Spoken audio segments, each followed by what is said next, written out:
نوروز، نیروز و با این مانند چندین نام‌های شکسته را میتوان مثال آورد که آن همگی افاده کننده همان نوروز تاجیکانه است که بین المللی شد. چون نوروز ریشه به عمق فرهنگ و ارزش‌های ملی خلقیت و قوم‌های گوناگون دوانید، هر ملت آن را با تابش‌های خاص زبانی خود آرا داده مال ملی خود کردند. زیرا این جشنواره صرف طبیعی که آری از هر گونه تابش‌های دینی و مذهبی و سیاسی و اجتماعی بود، همگان را وادار بر آن کرد که جشنواره دوست داشته پیرو برنا گردد. اکنون که تاجیکستان وطن نوروز است، استقبال کننده این جشنواره با تمام رکن‌های سنتیش کل مردم این قلمرو است.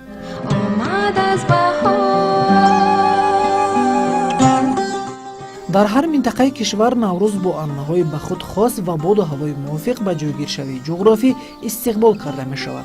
ساکنان جماعت دهات مجخر و ناحیه نورآباد با وجود برف پوش بودن زمین، این جشن را با تخیلات سبز پوش بودن زمین پیشواز گرفتند.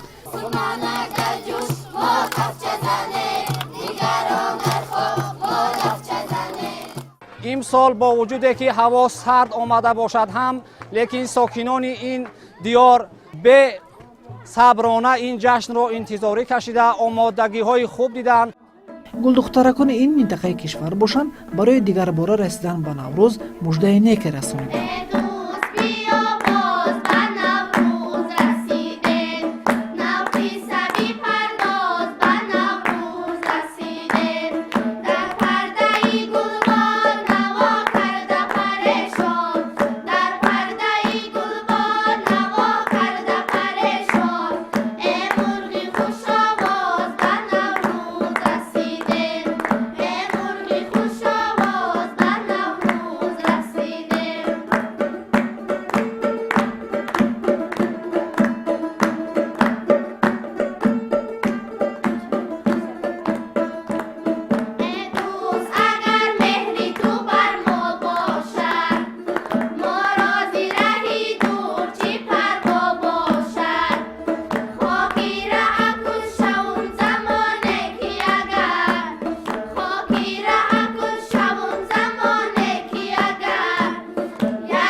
در نوروز ما باید که همه لباس نو به بر نموده، دسترخوان عیدانه آراسته و یکی از عنعنه‌های عید نوروز این پختن سمنک می باشد که چخیلی که ما شاهد هستیم امروز این طعام با لذت تیار بشود و تمام مردم از این خرسندند و خوشحال هستند که چنین سنت ها در روز نوروز احیا شده پیشنهاد تمام مردم جهان می‌گردد. این یکی از پیوست کننده قلب هاست، پیوست کننده ملت ها و دیگر ملت ها و آشتی اندازنده قهری کننده ها و آشتی کننده دیگر یعنی نفرهای است که یعنی در یک جا به خود یعنی جمع اومده سرودخوانی میکنن، شعرخوانی میکنن و با یکدیگر یعنی خرسندی میکنن، از حال یکدیگر با خبر هستند و البته این یک فیض میآورد برای هر یک سرزمینی که این جشن رو پیشواز میگیرد. انسان یعنی یک روح تازه میبخشد. فرارسی بهار و نوروز برای اهل فرهنگ ایام ایجاد و اعجاز است. شاعران و نویسندگان روی اوراق سفید تخیلات سبز خود را افشا میکنند و هنرمندان باشند زمزمه ترانه را از این جشن فیروز و فرخنده ارزنده میشمارند. روز نوروز است که مردم با جمال نازنین سبزه و گلهای عالم سر برآورده زمین.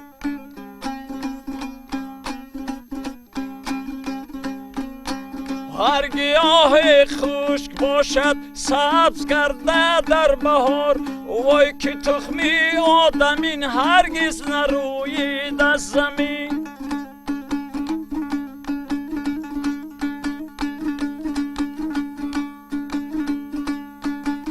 روز نوروز است که مردم سیل صحرا می روند، روز نوروز است که مردم سیل صحرا می روند، سبز و گلهای عالم را تماشا می روند. تازه کردن خانه و در، پوشیدن سر و لباس تازه، حسابی کردن قرضها، بخشیدن گناه یکدیگر، پختن خوراک خاصه نوروزی، سیر و گشت و به این مانند عملهایی اند که اجرای آن برای همگان خوشایند و پسندیده است.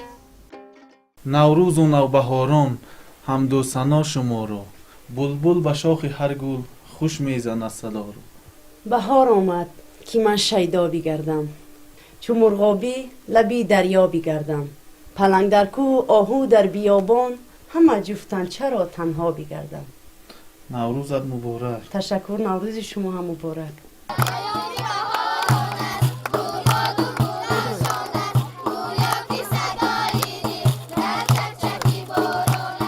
با لب ترانه با دل پرورش آرزوهای نکو و سرجمی مردم گردخوان نوروزی و دیگ طعامهای مخصوص این موسم رمزیست و آن را مردم با کمال میل اجرا می نمایند. اما سراییدن سرود سومنک باشد در این جشن حتمی است و آن را باید هر نفر با اخلاص تام و با امید رسیدن تا به نوروز دیگر زمزمه کنند.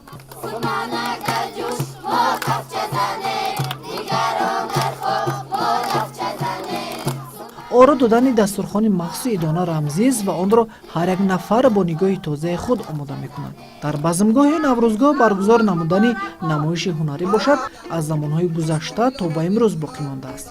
ساکنان جماعت دهات موجی خرو ناحیه نورآباد با نمایش‌های هنری ایدانه خاطر همگان را بالیده نمودند.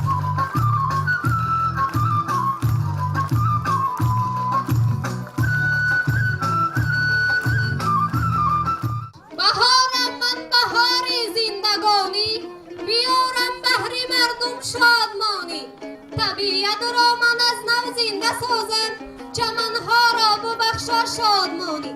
من را بابای دهقان میگویم، همانه که برای روز روزی شما همیشه تلاش دارم. از خداوند امیدم این است که بهار این ساله را برای ما سازگار آورد. بهار کشت و کار، بهار روزی رسان مردم و بهار آسوده حالی، بهاره که هر روزش به شما رزقی فراوان داده تواند. بهار آمد شنو صوتی هزاران، ببین حسن رسایی کوهساران، جهان سرسبز گردیده سراسر، همه جا دیره با او تازه و تر، نگاه گرم کن بر مرغزاران و اعجاز طبیعت مانی حیران، همه شاد و همه شاد و همه شاد، بهاری تاجیکستان به خزان باد.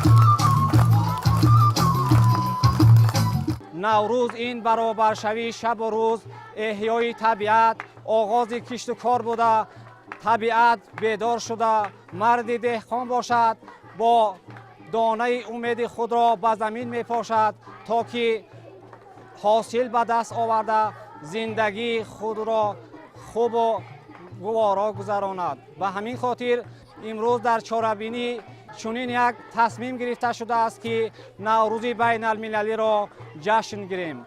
امروز فخر آن است که نوروز جهانی همچون یک ҷашни байналмилалӣ эътироф гардида ин боиси ифтихори ҳар як тоҷику тоҷикистонӣ мебошад. ҳар як иқдоми накӯе ки дар наврӯз амалӣ мегардад паёмадҳои наҷиберо тӯли сол рӯй кор оварда дар файзбор гардидани сол замина мегузоштааст. бо ин андешаҳои сабз анъанаҳои гуногунест ки мардум бо нияти нек ба он даст мезананд.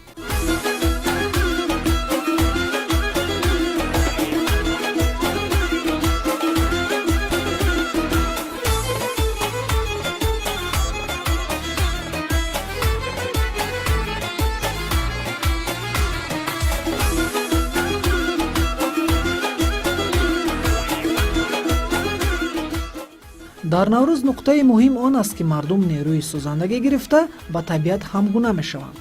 ободкорӣ ба ҳамоӣ, созандагӣ, шодиву сурур, сурудхониву хушҳолӣ ва рақсу мусиқӣ дар ҷашнҳои наврӯзӣ ба хотири шукргузории мардум аст ки боз ба рӯзи нав расидем.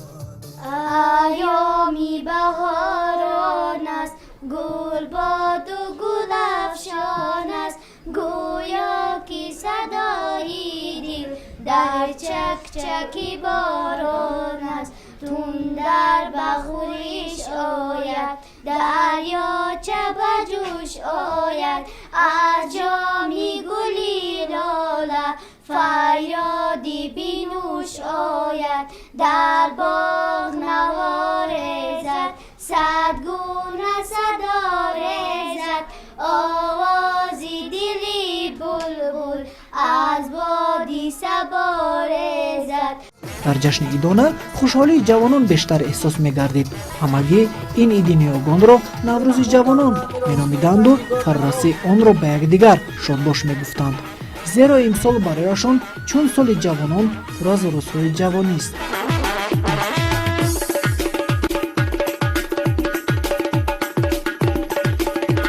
ба гуфти масъулин чорабиниҳои зиёде дар ноҳияи нуробод мувофиқи нақшаи тарвизӣ шуда оид ба ҷашни наврӯз барои ҷавонон таҳия гардидаву амалӣ шудаанд.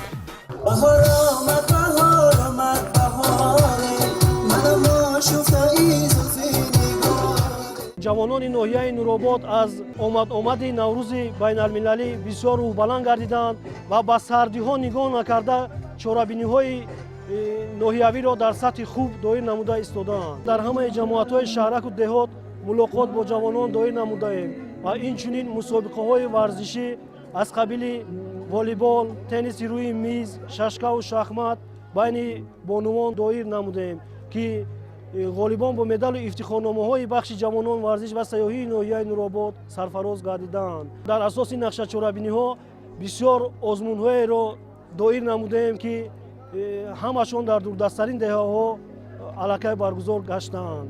булбуламу баҳора дӯст медорам, себаргаю лолазора дӯст медорам, себаргаю лолазор дар боғи шумо, ҷонона фақат шумора дӯст медорам.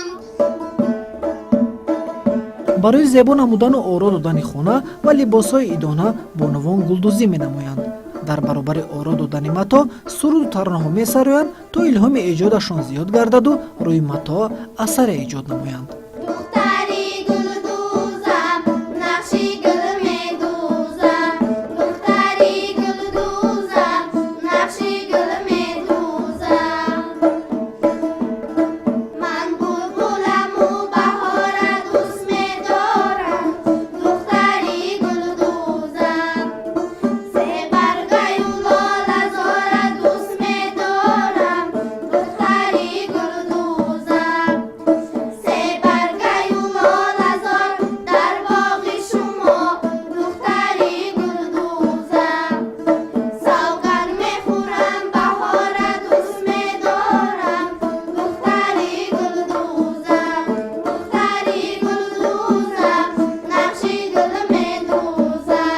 бо ҷашни наврӯз ки ҳамасола таҷлил мегардад мо бозтоби зеҳнияту ормонҳои фаромӯшнашудаи ниёгонамонро таҷдид менамоем.